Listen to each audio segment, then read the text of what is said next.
السلام عليكم ورحمة الله وبركاته. ازيكم يا بنات؟ عاملين ايه؟ اهلا بكم في قناة عالم روما. جات لكم النهارده بقى فيديو جديد وفيديو حلو جدا. تبييض اليدين طبعا عشان انا رحت البحر وفرق ايدي فظيع جدا. باين قوي من يعني فرق، يعني الشمس فظيعة جدا، وبقى في فرق ما بين ايدي وما بين كف ايدي يعني، وانا محبش كده خالص. فانا بقى اوريكم بقى ماسك كويس جدا جدا. بس قبل بقى ما نبدا بقى الوصفه، يا رب يا ما تنسوش بقى تشتركوا في القناه وتفعلوا زر الجرس عشان يوصلكوا كل جديد انا بنزله، وكومنتات بقى يا بنات ولايكات كتير. بصوا دي اول حاجه كده، اول حاجه معانا دي خميره بيره. هي قطعه كده في فوريه، بس انا بحب ان انا اعملها بالخميره البيره ديت اللي هي القطعه كده. آه وبنات المكون التاني معايا اللي هو الدقيق. ماشي. هو ده كيس الخميره كده ورزقكم ب2 جنيه بس. تمام. هتلاقوه من عند اي عطار.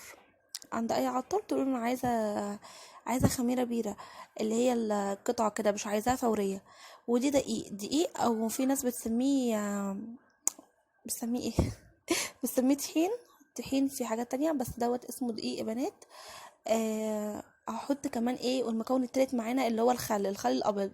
اي نوع يا بنات، اي نوع، مش نوع معين، اي نوع. تمام. آه هنعمل ايه بقى يا بنات؟ انا كده خلاص معايا كده المكون اللي هو الخميره البيره. هستخدمه احط عليه قطرات من الخل. تمام. بالشكل ده كده حطوا كميه قليله واقعدوا قلبوا وشوفوا لو هيحتاج تاني حطي، بس ما تحطيش كميه كبيره قوي من اول مره.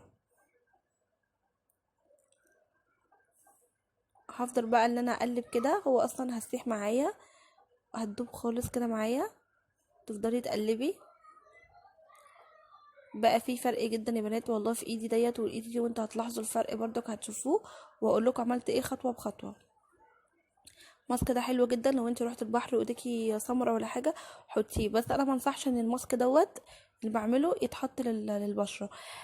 مش عارفه ليه يعني، عشان في خل ممكن وكده، بس ما حطيتوش للبشره خالص، انا حطيته لايدي بس. الماسك التاني اللي هعمله دلوقتي بعد دوت، تابعوني للاخر وانتوا هتشوفوه.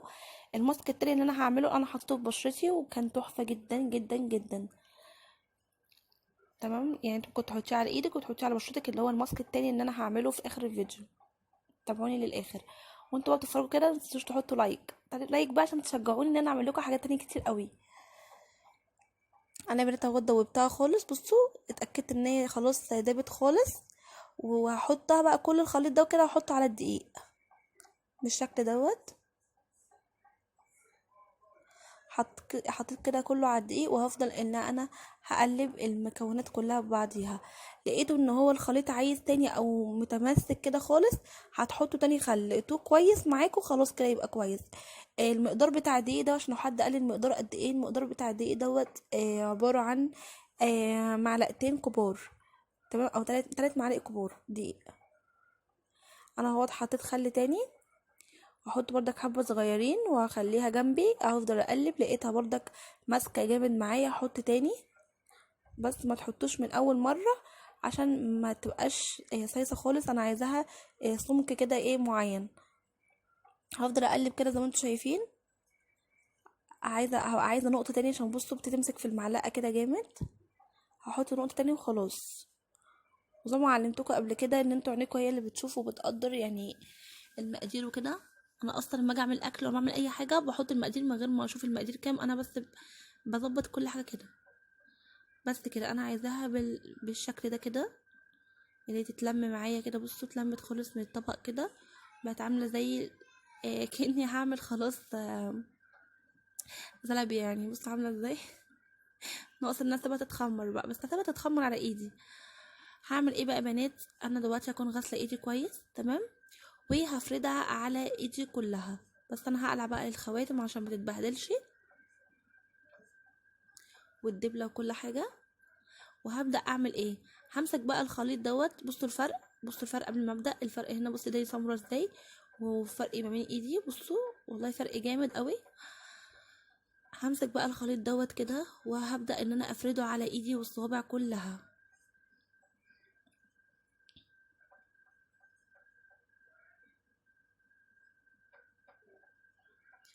زي ما انتوا شايفين كده.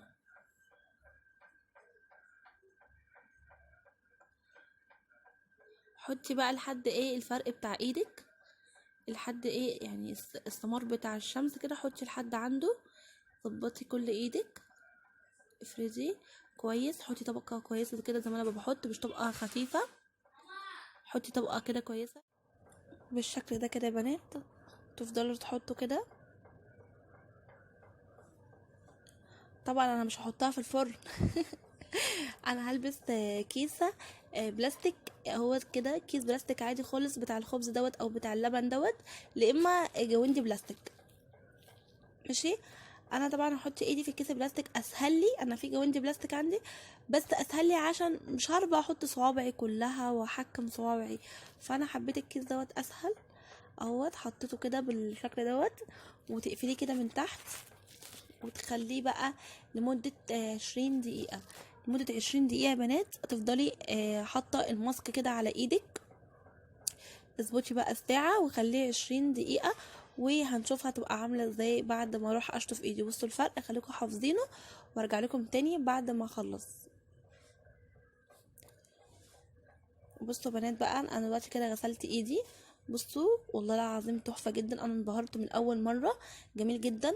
بس شطفت ايدي وحطيت اللي هو حليب جوز الهند. حليب جوز الهند ده يا بنات حلو قوي، بيفتح في نفس الوقت بيطري، انا بحطه كمرطب يعني بيرطب البشره قوي وبيفتحها، بيبقى حلو قوي، بحب احطه بعد كل ماسك، فانتوا لو عندكم حطوه جربوه، جميل جدا. ودي مش غاليه قوي. هعمل بقى الوصفه التانية. الوصفه التانية برضه هتفرق معايا قوي في بياض ايدي. دوت عسل نحل من امتنان، حلو قوي. هحط منه. انا ممكن بقول لكم ممكن تحط اي نوع عسل، وكنت هحط من تاني بس ايه ده مفتوح، فقلت احط بقى من المفتوح دوت. حطيت المقدار دوت، ما كترتش، وعايزه اقول لكم ان المقدار اللي انا حطيته دوت عمل ايدي وعمل بشرتي، واخدين بالكم. وبنات شاي اخضر، اي نوع شاي اخضر، شاي رجيم بقى، شاي عادي، اي نوع، وهحطه على العسل النحل. فضيته كده على عسل النحل زي ما انتوا شايفين. طبعا عملت في ايد لا، او عملت في ايد لا وايد عشان تشوفوا الفرق بتاع ايدي، شوفوا ايه الفرق ما بين ايدي دي وايدي دي. وهبدأ ان انا اقلب المكونات كده ببعض، الحمد لله طلعوا يعني كويسين جدا، مش محتاجه ان انا احط عسل تاني ولا محتاجه ان انا احط شاي تاني.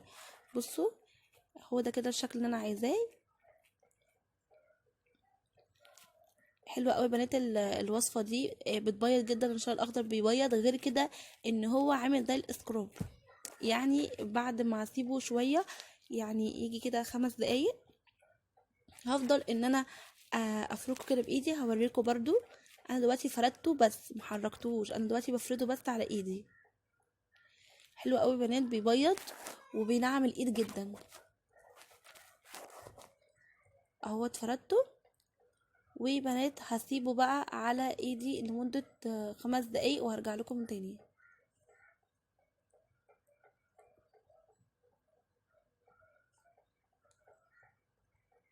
اهو بنات بالشكل دوت. الفيديو بتاع تركيب الضوافر دوت اللي انا مركباه هسيبها لكم تحت في صندوق الوصف، وفيديو بتاع تطويل الاظافر اسيب لكم بردك تحت اهو. بصوا الخلطه دي انا عاملاها لتطويل الاظافر، حلوه قوي بنات، بتطول الاظافر جدا في مده قصيره قوي، يعني ممكن اسبوع تلاقي ضوافرك طولت. لو عندك مناسبه هسيب لكم اللينك بتاعي تحت في صندوق الوصف، ولينك بتاع تركيب الضوافر وتطويل الاظافر تحت في صندوق الوصف. هسيب بقى الوصفه على ايدي 5 دقايق وارجع لكم تاني. اهو يا بنات انا سبتها كده 5 دقايق، وهبدأ ان انا افرك كده ايدي بحركات دائرية بالشكل دوت، عاملة زي السكراب، عامل زي السكر. مش انتوا ساعات بتحطوا سكر على زيت زيتون، او سكر على عسل نحل، هو عامل زي سكراب بالظبط كده. فانا هفضل اعمل كده بحركات دائرية.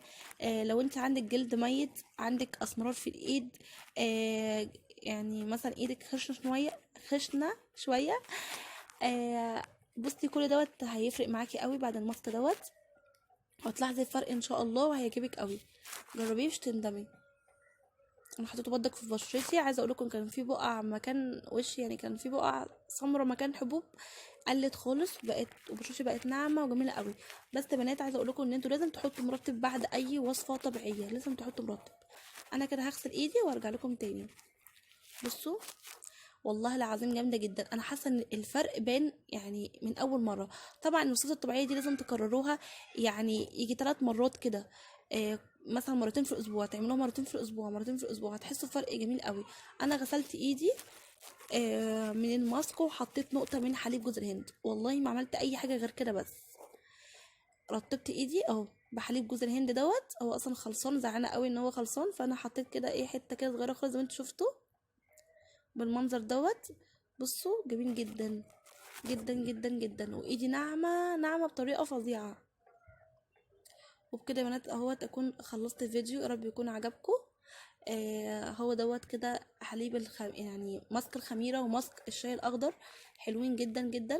وهو المكون بتاعي بتاع العسل النحل والخل. وبس كده يا بنات. دي الوصفه بتاعه تطويل الاظافر، حلوه قوي بنات، ناس كتير قوي جربتها وعجبتها قوي. وهتلاقي برضك كذا وصفه عندي لتطويل الاظافر عندي في القناه وتركيب الاظافر، هحطلكوا تحت في صندوق الوصف. وتابعوني على الانستجرام، بحبكم قوي، ومتنسوش بقى اللايكات الكتير وعشان تشجعوني اعمل لكم حاجات اكتر. وبصوا الفرق، انا مش مصدقه بجد لغايه دلوقتي، والله العظيم ايدي تحفه تحفه تحفه يعني. شجعوني بقى يا بنات باللايكات عشان اعمل لكم حاجات تانية كتير قوي. يلا.